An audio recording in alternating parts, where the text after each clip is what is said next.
Bonsoir, Hervé Morin, président du nouveau centre et ancien ministre de la Défense. C'est l'invité de Dimanche Soir Politique sur France Inter et iTélé avec Le Monde et Dailymotion. Pour l'interroger à mes côtés, comme toutes les semaines, Françoise Fressos du journal Le Monde et Jean-Jérôme Bertolus d'iTélé. Alors nous reviendrons sur la reconstitution d'une future UDF avec cette interrogation pour 2012. Faut-il un candidat centriste hors François Bayrou? Et lequel? Nous parlerons du style de Nicolas Sarkozy épinglé par Hervé Morin dans cet ouvrage « Arrêtez de mépriser les Français » qui sort chez Flammarion, mais il n'y a pas que ça dans le livre. Nous évoquerons les problèmes d'immigration et également l'après Ben Laden. Mais tout de suite, voici l'édito. Il est signé Hélène Jouan, la directrice de la rédaction de France Inter. Ah, Hervé Morin et ses casseroles. Rien de délictuel, rassurez-vous, juste une scène inénarrable qui restera dans les annales de la communication politique. Les vœux d'Hervé Morin aux Français, version 2010. En vidéo, sur le net, quelques heures avant le réveillon, Hervé Morin dans sa cuisine devant ses casseroles.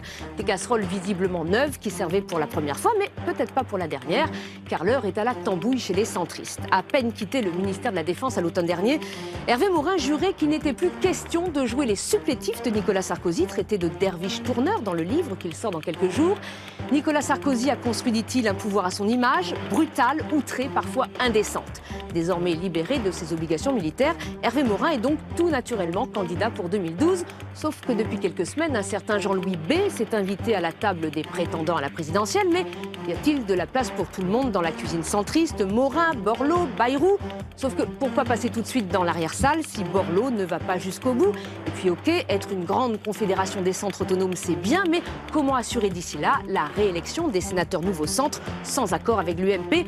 Tambouille, tambouille, y aller ou pas? Être indépendant beaucoup ou un petit peu pour ne pas injurier l'avenir? Hervé Morin n'en a pas fini avec la cuisine dans les mois qui viennent. Merci à vous Hélène Jouan. Hervé Morin, alors bonsoir et bienvenue. Bonsoir Jean-François Killy. Vous êtes d'accord avec ce portrait, cet édito d'Hélène Jouan? Beaucoup de tambouille, beaucoup de cuisine chez les centristes.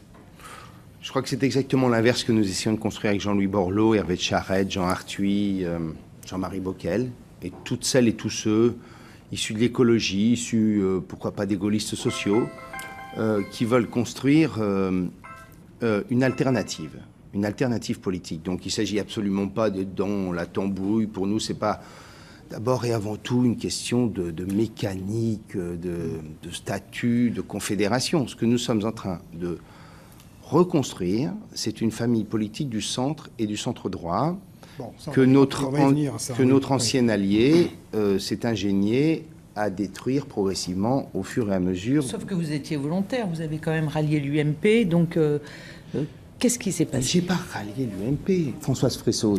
Vous me fatiguez avec le ralliement de l'UMP. François Bayrou a été membre de l'UDF, il a été au gouvernement d'Édouard Balladur, il a été secrétaire général de Valéry Giscard d'Estaing. J'ai toujours été, et je considère que je suis, compte tenu des valeurs que je porte, amené à construire une alliance avec un parti de droite. Un peu supplétif de l'UMP. Un peu supplétif, oui, un peu supplétif. Pas assez probablement critique, probablement pas assez en capacité de pouvoir porter en soi une expression politique audible pour nos compatriotes. Mais pourquoi? Vous regrettez de ne pas avoir Attendez, laissez-moi finir. Mais pourquoi quand vous étiez au gouvernement? Mais pourquoi? Parce que nous avons progressivement été amenés à rentrer dans l'isolement qui nous a amenés, je vous le rappelle, depuis que François Bayrou a pris la présidence de l'UDF, nous étions 115 ou 120 députés quand il a pris l'UDF. Aujourd'hui, ils sont 2. Est-ce que ça veut dire qu'il y a 113 ralliés? Il y a surtout une famille politique avec des valeurs que j'ai essayé de décrire dans mon livre, et que cette famille politique, compte tenu des valeurs qu'elle porte, de liberté d'entreprise, de responsabilité individuelle, de tempérance fiscale, est amenée à un accord avec la droite. Moi, je suis un Européen fédéral et je ne veux pas me retrouver à la table d'un Conseil des ministres avec Jean-Luc Mélenchon ou avec Laurent Fabius qui a appelé à voter non à l'Europe. Vous êtes de droite? C'est dit, on a bien compris. Je pense, René Raymond l'a écrit et bien d'autres avant lui, la France politique du centre et de la droite ne peut pas se résumer en un seul parti politique. Et on le voit, l'UMP s'est construit sur un accident électoral dramatique qui a été Jean-Marie Le Pen au second tour de l'élection présidentielle, mais progressivement, on constate qu'un parti politique ne peut pas à lui seul concentrer la diversité de l'expression politique de cette partie-là de la vie politique Sauf française. que vous dites, je suis de droite, et en même temps, vous voyez bien... Je suis du centre, allié à la droite. Voilà. Et en même temps, vous entendez bien le reproche qu'on vous fait à droite. Il risque de faire perdre Nicolas Sarkozy à cause de la division, à cause des risques de division à droite, à cause du Front National. Donc, qu'est-ce que vous répondez à ça? Mais Françoise Fressoz, déjà une première remarque. Les Français, dans toute leur vie quotidienne, ont une offre infinie, multiple. En tant que consommateur, tout vous est ouvert. Et dans ce qu'il y a de plus grave, de plus important, qui est votre vie de citoyen, on considérerait que votre offre politique doit être résumée à un parti à droite et un parti à gauche. Deuxièmement, est-ce que vous pensez que les valeurs que nous défendons ne représentent pas un courant dans l'opinion publique française? J'observe qu'en dépit des divisions régulières du centre, le candidat centriste fait entre 15 et 20% à chaque élection présidentielle. Il a même gagné une fois. Alors, je termine. Troisièmement, je vais vous dire, si la question, c'est de se dire il ne faut personne d'autre que le candidat de l'UMP pour être au second tour de l'élection présidentielle... C'est ce que dit Nicolas Sarkozy. Attendez, c'est que nous avons déjà perdu. Pourquoi vous dites ça? Parce que ça veut dire que le score serait tellement faible que ça veut dire que vous n'atteindrez pas les 50% au second tour de l'élection présidentielle. C'est tout. Est-ce que, à travers ce que vous essayez de construire, ce que vous êtes en train de construire, il y a eu le Conseil national, effectivement, du nouveau centre ce week-end, vous avez dit, les leaders politiques qui sont avec vous, je ne suis pas sûr qu'ils parlent beaucoup aux Français, je ne suis pas sûr que Jean-Marie Bockel, Hervé de Charette, ce soient forcément des noms qui parlent beaucoup aux Français. Est-ce que vous allez créer une dynamique? Est-ce que vous pensez que la Confédération du Centre et demain le Parti du Centre, ça doit aller au-delà des chapelles que vous avez citées? Par exemple, à gauche, éventuellement, est-ce que vous allez tenter de rallier des gens à gauche? Ou est-ce que c'est une grosse cabine téléphonique? Bon, écoutez, j'ai entendu Jean-François Equillier à peu près les mêmes mots de votre part pour d'autres élections présidentielles. Et j'ai constaté que les choses ne s'étaient pas exactement passées comme ça. Je vous dis une chose, il existe en France une famille de pensée qui se reconnaît dans notre message politique. Je vais prendre quelques exemples concrets. Je porte dans mon livre l'idée d'une société de la reconnaissance. Je pense profondément que nos compatriotes ressentent le besoin d'être respectés, reconnus, considérés. Ce sont des mots qui reviennent en permanence dans mon Tour de France. En permanence. La reconnaissance, elle passe d'abord par le caractère matériel. Cette semaine, j'étais avec un salarié, je racontais des choses de mon Tour de France, qui me dit, vous savez, j'ai construit ma maison il y a 12 ans. Ma femme est à mi-temps, moi je suis salarié dans un commerce. J'ai 2 enfants. Il y a 5-6 ans, je pouvais remplir ma bonbonne de gaz pour chauffer ma maison. Maintenant, quand j'ai mis le tiers de la bonbonne, je suis à bout. Et plus rien. La reconnaissance, ça passe donc pour nous par l'appréhension d'une problématique majeure qui est la question du pouvoir d'achat. Et le pouvoir d'achat, ça se résout par 2 façons. La première, c'est que la vie soit moins chère. Comment fait-on pour que le logement n'obère pas de plus en plus le revenu des ménages? On est passé de 16 à 25% du revenu des ménages. Non, ça c'est la proposition socialiste, c'est pour ça que... Qu'est-ce que vous faites alors? Parce qu'on sait bien que dans une économie de marché, c'est pas en bloquant les loyers. Alors, qu'est-ce que vous faites? Eh bien, je construis massivement du logement. Et notamment, je construis massivement du logement en réaffectant une partie majeure de ce que j'appelle des logements fiscaux, c'est-à-dire les périssols, les rebiens, etc., vers le logement social. C'est ce que dit le PS aussi là-dessus. Tant mieux. 60 à 70% des Français ont accès par leurs revenus au logement social. Je fais du logement social, je fais du logement intermédiaire. Face, par exemple, aux marchands du sommeil et aux logements insalubres à Paris, eh bien, j'applique la méthode canadienne. Vous savez ce qu'ils font, les Canadiens? Ils mettent en demeure le propriétaire de rénover le logement. Si le propriétaire ne rénove pas le logement est exproprié et confié aux logements sociaux. Immédiatement, c'est 10 000 logements à Paris que vous pouvez remettre dans des conditions décentes. L'essence, comment vous faites? Alors, je termine. Sur le salaire, donc c'est aussi, bien entendu, alors je continue sur la vie moins chère. La vie moins chère, c'est l'essence. Sur l'essence, très clairement, il faut que l'État passe un accord avec les Français, que les recettes fiscales supplémentaires liées à l'essence soient affectés à la réduction du taux des taxes, pour que cela reste une opération neutre. Troisième élément, il faut ouvrir de nouvelles zones de concurrence, faire en sorte que nos compatriotes puissent accéder à un certain nombre de services moins chers. Je pourrais vous donner des exemples, je ne vais pas vous en abreuver, mais prendre un exemple simple. Tiens, c'est très intéressant. Attendez, on va prendre des exemples de la vie des Français. La carrosserie des voitures, Monsieur Bertolus, était extrêmement chère. Vous rentrez dans les détails, mais c'est bien, c'est concret. C'est mon tour de France. Savez-vous que la carrosserie des voitures est extrêmement chère? Et pourquoi? Parce qu'il y a un monopole des constructeurs. Un mot sur les salaires, quand même, qui concerne tout le monde. Un mot sur les salaires. Est-ce qu'en France, rendre la vie moins chère? On peut augmenter les salaires? Rendre la vie moins chère. Et par ailleurs, les salaires, pour les augmenter, c'est très simple. Il faut réduire massivement les cotisations sociales. Et vous faites quoi? Et je réduis massivement les cotisations sociales en créant une TVA sociale, parce que je veux que lorsqu'un Français achète un produit provenant de Chine ou d'Inde, eh bien les Chinois et les Indiens indirectement participent au financement de notre protection sociale. Deuxièmement, je veux que les 77 millions de touristes qui viennent chaque année consommer en France, eh bien lorsqu'ils viennent au restaurant, à l'hôtel ou chez LVMH sur les Champs-Élysées, eh bien, participent aussi à la protection sociale de notre pays. Excusez-moi, est-ce que tout ce que vous décrivez là, c'était finalement aussi en discussion dans le projet de l'UMP aux précédentes élections? Est-ce que ça justifie une candidature à la présidentielle? Vous ne pouvez pas aller voir Nicolas Sarkozy et lui dire, voilà, il faut de la TVA sociale? Je vous donne deux idées sur deux sujets, parce que vous me les demandez sur cela, mais je peux aborder d'autres sujets. Qu'est-ce qui radicalement vous différencie? Françoise Fressoz, je pense profondément que nous avons besoin en France de sortir de l'hyperconcentration des pouvoirs. C'est ce que j'essaie d'expliquer dans mon livre. Je pense que le bilan de Nicolas Sarkozy, qui, sur bien des points, a transformé le pays, est entaché par le comportement au pouvoir. Parce que je pense que les Français veulent un pouvoir sobre, pas un pouvoir modeste. Il est globalement positif, ce bilan, ou globalement sobre, négatif, Hervé Morin. Pas un pouvoir modeste. Hervé Morin, il est globalement positif. Vous voulez bien me laisser finir. Non, mais ça, on va y revenir. Il est globalement positif ou il est globalement négatif? Positif sur bien des sujets, et si vous voulez, nous le verrons tout à l'heure. Mais quand vous avez 67% des Français dans un sondage d'hier ou d'avant-hier qui vous disent le bilan est négatif, il n'est pas négatif, je le pense, sur le fond. Il est perçu comme tel parce que l'exercice du pouvoir les a amenés à avoir ce sentiment. Hervé Morin, nous allons parler effectivement dans le détail du bilan de Nicolas Sarkozy et du style que vous épinglez dans votre ouvrage qui va paraître mercredi. Quelques mots d'abord pour que nous soyons bien raccord avec cette histoire de candidature centriste, c'est important.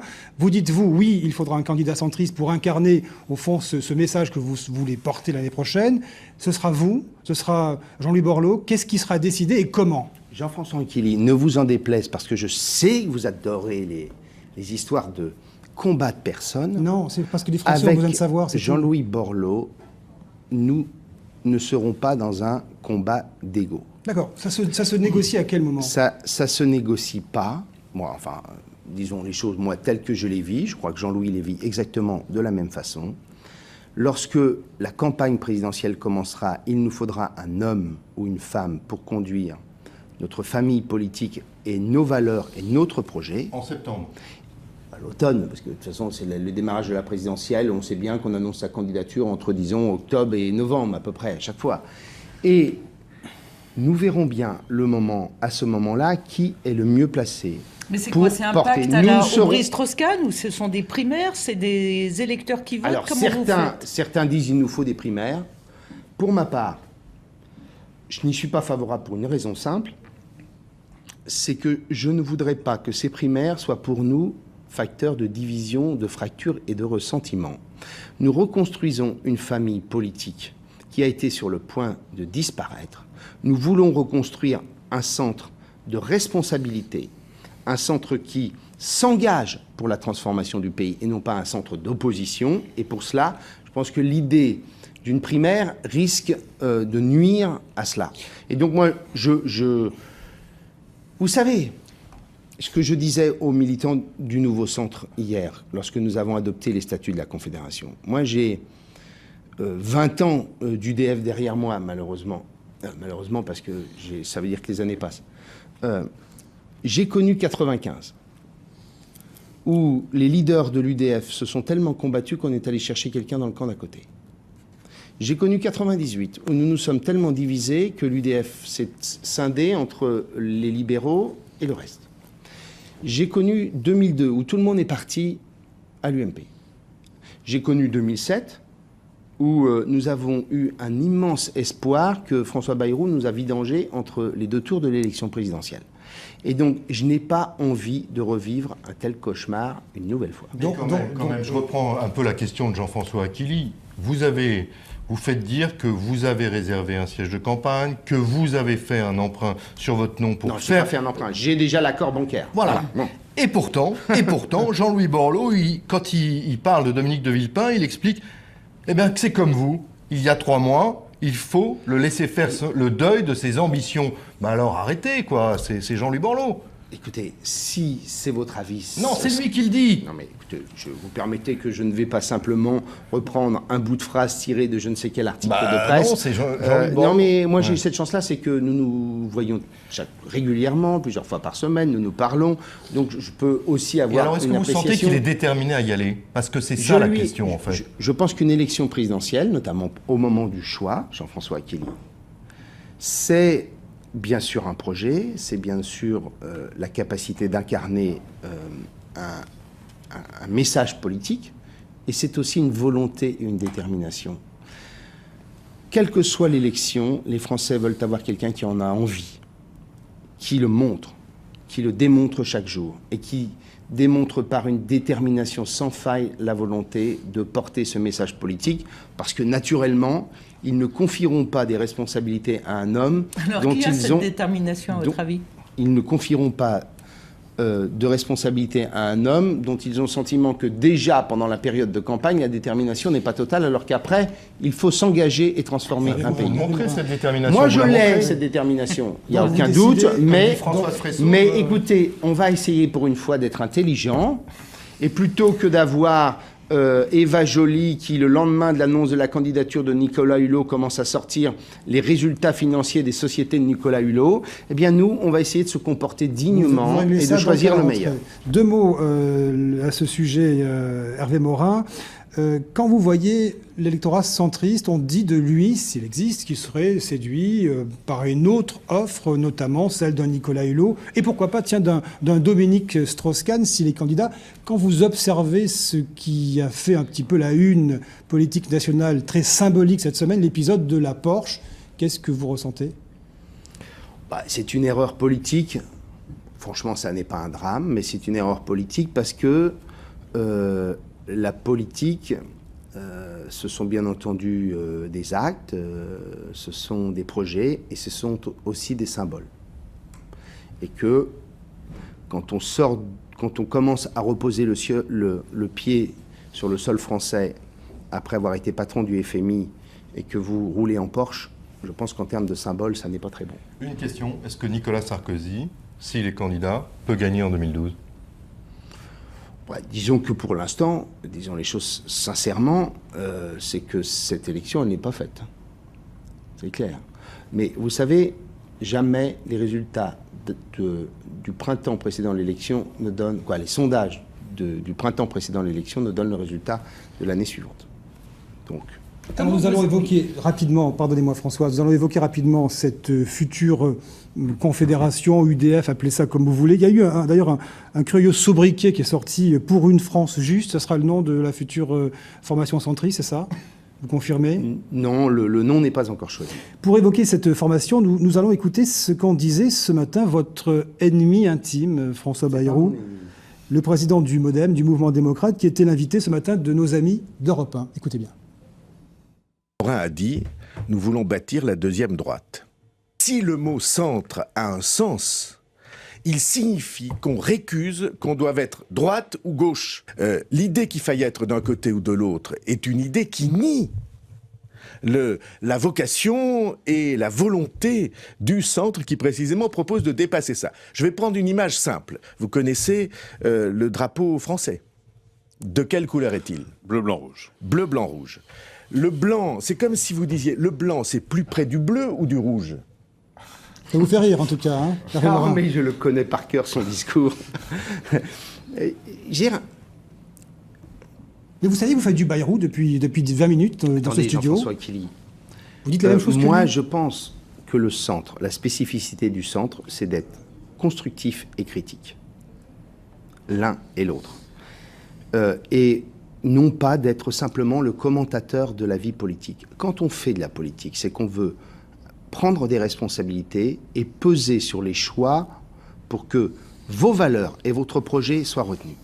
Ce qu'a fait François Bayrou, comme je le disais tout à l'heure, c'est tellement s'enfermer sur lui-même Il au voulait point, s'ouvrir, lui, il voulait faire droite et gauche en même temps. au point donc c'est aujourd'hui l'ouverture, plutôt. que, à part Jean Lassalle, député des Pyrénées-Atlantiques, il n'y a plus personne.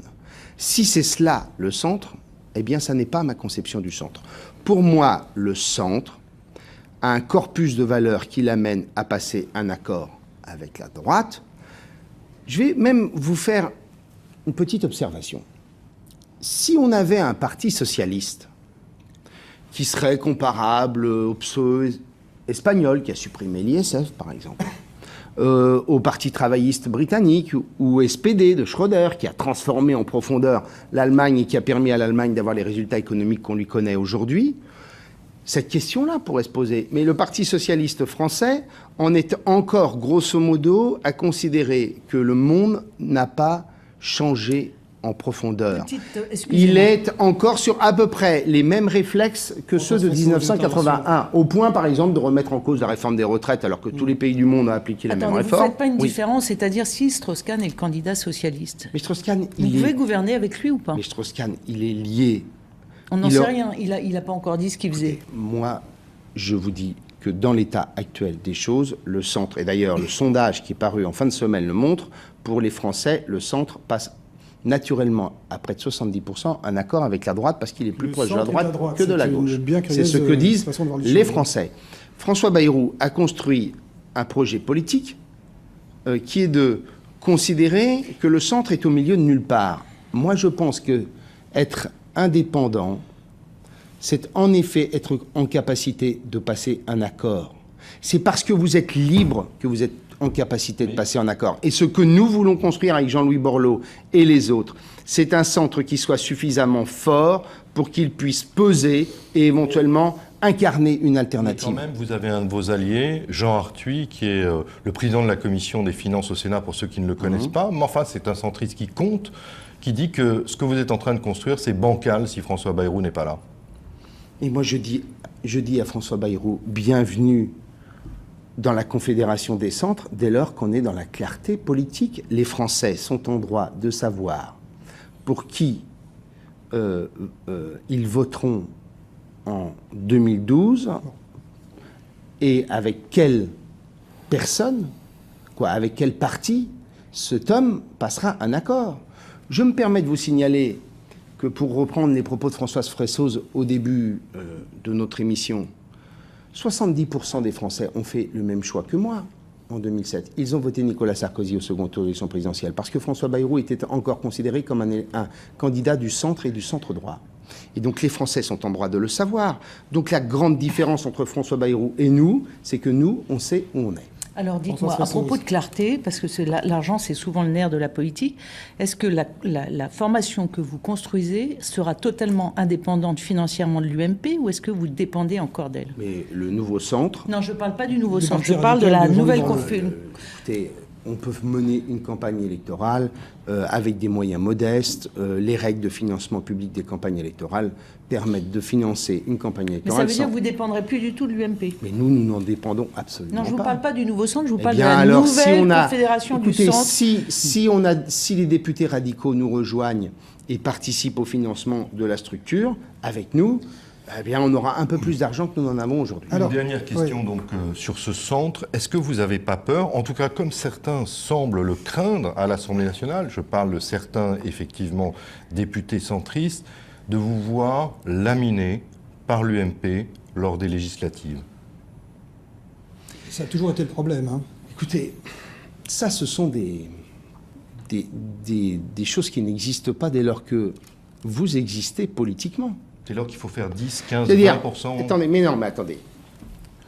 Votre légitimité à revendiquer une investiture, puisque c'est ça dont vous parlez, elle est liée au fait que vous représentiez quelque chose, au fait que vous représentiez une famille de pensée et que vous affrontez le suffrage universel et que des électeurs se reconnaissent en vous. Sinon, votre investiture, elle dépend de quoi? Du fait du prince. Et donc vous dites à Daubresse, Méhaignerie et tous les autres, n'ayez pas peur? Je dis à tous nos camarades que nous ne courons, qu'il n'y a pas de danger d'affronter les électeurs, parce qu'en affrontant le suffrage universel, c'est ainsi qu'on démontre que le discours que nous tenons d'un rééquilibrage de la majorité correspond à la volonté des Français. Hervé Morin, vous évoquez dans l'ouvrage à paraître mercredi « Arrêtez de mépriser les Français », je le brandis à l'antenne, merci. Vous évoquez donc le style du président de la République, notamment, et d'autres sujets encore. Je vous propose d'écouter juste ce propos du Premier ministre François Fillon. C'était jeudi dernier à Matignon pour les 4 ans de la présidence Nicolas Sarkozy. J'entends les critiques à l'égard du président. Je veux dire qu'elles sont injustes et qu'elles sont souvent très basses. Au lieu de regretter les temps anciens où le chef de l'État survolait habilement les événements, les Français devraient accorder à Nicolas Sarkozy le mérite de la sincérité et de la responsabilité. Alors Hervé Morin, je vais faire vite. Vous parlez dans ce bouquin à propos de Nicolas Sarkozy, je cite pêle-mêle. Il y a beaucoup de citations dans de nombreuses pages. Vous parlez d'un comportement de petit garçon capricieux, vous évoquez un président étourdi par le tourbillon qu'il crée lui-même, qui ne consulte presque personne. J'en ai noté toute une flopée, je vais peut-être épargner les auditeurs et les téléspectateurs. Pourquoi cette critique de Nicolas Sarkozy aussi sévère? Pourquoi attaquer l'homme? Je pense profondément que les Français attendent de l'exercice du pouvoir un pouvoir sobre. Sobre dans les annonces. Je pense que parmi les choses qui n'ont pas fonctionné, il y a le fait que le président de la République a en permanence annoncé des réformes sur tous les sujets. Et qu'au contraire, le président de la République, selon moi, doit fixer quelques grandes priorités nationales pour que les Français comprennent le sens de l'action politique et de la transformation du pays. À force d'annoncer tous les jours, ou presque, une nouvelle réforme, une nouvelle transformation, les Français finissent par ne plus rien y comprendre. C'est cela. La deuxième chose, c'est la sobriété dans la dépense. Et là, je pense que le pouvoir politique, et ça n'est pas propre à Nicolas Sarkozy, c'est de tout temps. Je pense qu'on a besoin d'avoir un exercice du pouvoir qui soit attentif à des symboles que nos compatriotes retiennent beaucoup plus que les grands volumes de dépenses diverses et variées. Oui, l'État modeste, c'est ça? L'État sobre. Et troisièmement, je pense qu'il faut aussi un exercice du pouvoir sobre dans le comportement. Et ça n'est pas faire injure au président de la République, que certains de ses comportements ont choqué les Français. Et je vous dis, je crois que c'est cela qui a entaché le bilan, le jugement du bilan du président de la République. Vous y êtes resté combien d'années? 3 ans? Mais attendez, c'est pas parce que... non mais l'idée... Vous êtes réveillé aujourd'hui, c'est ça? Vous avez pris conscience? Vous ne savez pas. L'idée de considérer que quelqu'un qui a exercé des fonctions ministérielles pendant 3 ans, qui a, au contraire, bénéficié de cette expérience de l'exercice du pouvoir pour en tirer un certain nombre de conséquences pour un projet politique à venir, je veux dire, si vous interdisez à tout homme politique qui a une expérience de pouvoir en tirer des conséquences pour l'avenir, il faut arrêter tout. Mais ça a été une souffrance pour vous? Mais je pense profondément que nous avons besoin d'une démocratie plus équilibrée.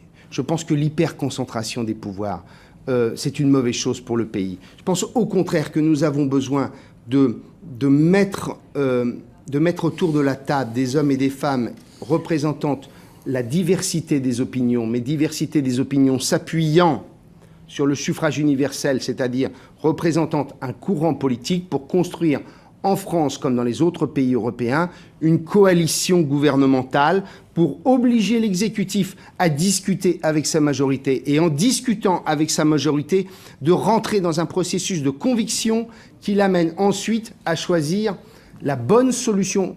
Je vais prendre un exemple. Je me suis exprimé sur Edwige, le fichier Edwige. Grâce à cela, je pense que j'ai rendu service à la majorité puisque ce projet a été enterré. Je pense que si nous avions été plus forts, nous aurions évité l'erreur du bouclier fiscal. Je pense que si nous avions été plus forts, nous, centristes, la règle d'or que nous avons réclamée au moment de la révision constitutionnelle, c'est-à-dire l'interdiction des déséquilibres de fonctionnement dans le budget de l'État, eh bien, cela aurait été voté et cela aurait donné à la France la capacité d'avoir un peu plus de vertu en matière de dépenses publiques. Pas l'avoir dit, vous le dites maintenant, en observateur, on voyait à peu près ce qui se passait et on voyait aussi un gouvernement extrêmement silencieux, presque tétanisé. Pourquoi est-ce que vous n'avez pas dit plus fort à un moment ? Vous ne savez pas ce que je disais au président de la République lorsque nous nous voyions. Et je lui ai toujours dit que je pensais qu'il fallait une majorité plus équilibrée. J'ai toujours pensé que... je n'ai jamais cru en l'homme providentiel, quel qu'il soit. Je pense qu'on est plus intelligent à plusieurs que tout seul. Moi, j'ai lu votre livre et... Vous l'avez vraiment lu? Je l'ai vraiment lu. Nous absolument. Lu. Et vous allez me dire, mais c'est tout... Si. Mais vous allez me dire, je m'arrête encore sur... Mais quand même, il y a un mot extrêmement dur, mais qui a une signification politique. Vous dites, Nicolas Sarkozy a une représentation du pouvoir, une incarnation du pouvoir, parfois indécente. Et alors, ça veut dire quoi exactement? Écoutez, je pense profondément que lorsqu'il s'est adressé dans des mots que tout le monde a entendus à un salon de l'agriculture, je pense profondément que les Français n'attendent pas cela d'un chef de l'État. Hervé Morin, nous allons aborder des questions assez précises de l'actualité. Nous allons essayer d'aller rapidement, il nous reste peu de temps. À propos de l'immigration et de l'Europe qui semble peut-être se refermer un petit peu sur la question, est-ce que, oui ou non, vous approuvez la commission de Bruxelles qui elle, au fond, va dans le sens de la proposition de Nicolas Sarkozy qui consiste à rétablir les frontières nationales quand il y a des vagues d'immigration exceptionnelles? Bien, moi, je propose autre chose. Je propose que l'Europe soit en charge de la politique de lutte contre l'immigration clandestine. Je propose que l'Europe soit en charge pleinement, entièrement et totalement de la question de la maîtrise des flux migratoires. Supranational. Parce que vous n'arriverez jamais à gérer ça au niveau national. Tout le monde le sait très bien. Et pourquoi les choses ne marchent pas? Parce que sur ce sujet-là, comme sur tous les autres sujets, quand on parle de construction européenne, on reste toujours au milieu du gué. On donne des compétences aux Européens, aux institutions européennes, mais on continue toujours à en conserver au niveau national. Eh bien, moi, ce que je souhaite, c'est pour cela que nous sommes favorables à la construction d'une Europe fédérale, c'est que sur ce sujet-là, on donne compétence pleinement et entièrement aux institutions européennes et aux moyens qui vont avec. C'est-à-dire une police des frontières, des moyens des gardes-côtes, des moyens permettant de réellement maîtriser les flux migratoires. Et pourquoi je dis que l'Europe est mieux placée quiconque? C'est que l'Europe représente à elle seule 50% de l'aide au développement du monde. Et quand on représente la moitié de l'aide au développement, on voit bien qu'on peut lutter efficacement contre les flux migratoires, puisque le meilleur moyen de lutter contre eux, c'est de faire en sorte qu'on permette à ces hommes et ces femmes qui souffrent dans leur pays d'y rester et de voir leur pays prospérer. Qu'est-ce qu'on fait dans l'immédiat? Parce que ça, c'est à moyen terme. Il y a des dizaines de Tunisiens qui se sont noyés ce week-end au large de Lampedusa en Italie. Il y en a qui occupent un gymnase à Paris. Qu'est-ce qu'on fait? Est-ce que la France doit se montrer ferme sur l'immigration ou doit-elle se montrer aujourd'hui un peu ouverte, un peu généreuse? Moi, je reprends la formule de Michel Rocard, nous ne pouvons pas accueillir toute la misère du monde. La Tunisie, les Tunisiens qui traversent, quel que soit, ce sont des drames terribles, ce que nous voyons. Et quand on voyait les images tout à l'heure, tout le monde est ému face à cela. Mais l'immigration tunisienne, ça n'est pas une immigration politique, c'est une immigration économique. Et donc, moi, ce que je souhaite, c'est que, avec l'Europe, nous mettions en place les moyens permettant à la fois, bien entendu, d'éviter ces drames, et deuxièmement, avec les autorités tunisiennes, de voir comment on peut les aider à relancer l'activité économique et faire en sorte que les Tunisiens ne quittent pas leur pays. Vous n'êtes pas inquiet quand même sur l'évolution de l'Europe? On voit quand même une tendance au repli, une tendance à la montée du populisme. Est-ce que c'est pas aussi ça qui explique que vous avez eu du mal pendant 3 ans et demi à exprimer les valeurs du centre? Est-ce que les Européens ne sont pas... tous ceux qui ont aimé l'Europe ne sont pas sur la défensive aujourd'hui? Parce que je pense que profondément les Français restent attachés à l'idée européenne mais qu'ils n'aiment pas l'Europe qu'on leur a faite. C'est ça la réalité. Vous voyez, jeudi, j'étais dans la Manche. J'ai rencontré des producteurs laitiers. On dit en général, aujourd'hui, les paysans français sont contre l'Europe. Eh bien là, j'ai eu en face de moi des paysans qui m'ont dit « Ce dont nous avons besoin, c'est plus d'Europe ». Pourquoi? Parce que pour lutter efficacement face aux productions laitières européennes, nous avons besoin d'harmonisation fiscale, nous avons besoin d'harmonisation budgétaire, nous avons besoin d'harmonisation sociale, ce que nous n'avons pas aujourd'hui, d'harmonisation environnementale. Et donc je suis convaincu qu'à force de pédagogie, nous pouvons expliquer aux Français que la crise de l'euro, par exemple, c'est le fait qu'on n'a pas assez construit d'Europe. Que sur tous ces sujets-là, on est toujours resté en deçà de la main. On modifie les institutions européennes. On explique aux Français qu'avec le traité de Lisbonne, tout va mieux aller. Et on s'empresse immédiatement de choisir comme président de l'Union européenne le personnage, disons, qui n'est pas le plus charismatique de l'espace politique européen et de choisir une haute représentante avec laquelle j'ai travaillé, qui est très gentille, mais qui n'a à peu près aucune idée sur les questions de politique européenne, de sécurité et de défense. On va passer au dernier thème de l'émission, l'après Ben Laden dans le monde. Et moi, j'ai une question qui me brûle les lèvres. Vous êtes l'ancien ministre de la Défense. Est-ce que vous ne trouvez pas qu'entre notre intervention en Libye et ce qui se passe aujourd'hui en Syrie, où on massacre tranquillement, puisqu'il n'y a pas de journalistes, ou très peu présents sur place, il y a de la part de la France 2 poids, 2 mesures. Sachant que Bachar el-Assad avait été invité au 14 juillet, vous y étiez d'ailleurs. Comme d'autres. Comme tous les dirigeants de l'Union pour la Méditerranée. C'est une excuse, ça. Non, mais je vous le dis. Et par ailleurs, Bachar el-Assad n'était pas au banc de la communauté internationale. Et vous ne pouvez régler un certain nombre de problématiques au Proche et au Moyen-Orient si vous ne discutez pas avec la Syrie. La question libanaise, vous ne pouvez pas la traiter si vous ne discutez pas avec les Syriens, pour prendre un seul exemple. Donc je dis, pour répondre, l'allié syrien. Non, je pense qu'il nous faut des sanctions, des condamnations, tant au niveau de l'ONU que de l'Union européenne, et l'engagement de sanctions à l'encontre des dirigeants syriens, Bachar el-Assad compris, gel des avoirs, etc., etc. Ben Laden, vous êtes d'accord avec la méthode des États-Unis qui a consisté à aller chercher le chef terroriste et au fond à l'éliminer? Écoutez, on va tout de même pas... J'entends bien, je suis le premier à être soucieux de l'état de droit, du procès équitable, etc. Enfin, c'est un terroriste reconnu qui l'affiche, l'affirme, qui a été à l'origine d'attentats ayant tué à travers le monde des dizaines ou des milliers de personnes. Je vais pas m'apitoyer sur le sort d'Oussama Ben Laden. De fait, est-ce que vous craignez, vous, ancien ministre de la Défense, une nouvelle vague d'attentats en France, comme il en est question depuis quelques jours?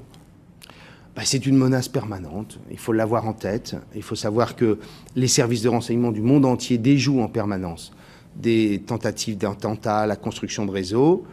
Il est évident qu'Al-Qaïda probablement cherchera à mener des attentats à travers le monde. Et donc la France est extrêmement attentive. Il y a une coopération considérable et colossale avec l'ensemble des services de renseignement européens et aussi avec les services de renseignement de l'autre côté de la Méditerranée pour empêcher cela. Mais on n'est à l'abri de rien. Vous dites dans votre livre, en 2013, on va dans le mur budgétairement sur la défense. Vous le dites, c'est un passage... J'ai pas dit ça comme ça, mais enfin vous le dites un peu comme ça quand même. Est-ce qu'on a les moyens aujourd'hui, budgétairement et politiquement, d'être présent au moins sur 3 fronts, en Côte d'Ivoire, en Afghanistan, en Libye? Est-ce que c'est une bonne politique? Sur les questions de défense, si vous me le permettez, nous avons eu un président de la République qui a eu d'excellents arbitrages sur la défense. Parce que vous étiez ministre de la Défense? Non, je ne lis pas. Je ne fais pas ça pour ça, parce que c'est le chef des armées, et donc moi je mettais en œuvre les arbitrages du président de la République. Nous avons mené une réforme colossale qui nous permettra de faire 1,6 milliard d'euros d'économies de fonctionnement. Preuve que la réforme de l'État, c'est possible. Je termine. Alors, est-ce qu'il faut rester en Afghanistan? Vous ne voulez pas me laisser terminer? Non, mais parce que je ne voudrais pas que... Une minute, c'est pour ça. Une minute. Non, mais simplement pour vous dire une chose, c'est que nous avons eu des arbitrages favorables. Nous avons eu toute une série de recettes... Attendez, laissez-moi finir.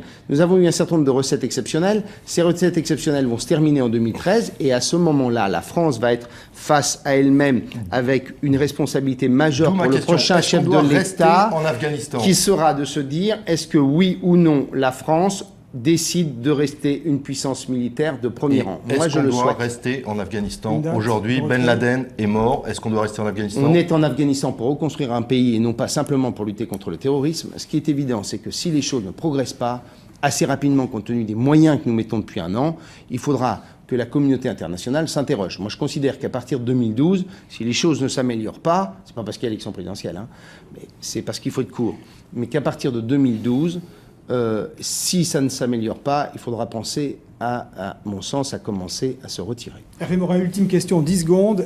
Laurent Blanc entendu demain par les instances du football et par le ministère des Sports. Démission, pas démission dans l'affaire des quotas? Vous avez un avis là-dessus? C'est rapide. Hein. J'ai un avis qui démontre la dégradation de l'esprit moral en France, parce que je ne sais pas ce qu'a dit Christian Blanc, mais le fait qu'on aborde de toute évidence... Laurent Blanc, pardon. Trop ce sujet... centriste. Non, parce que...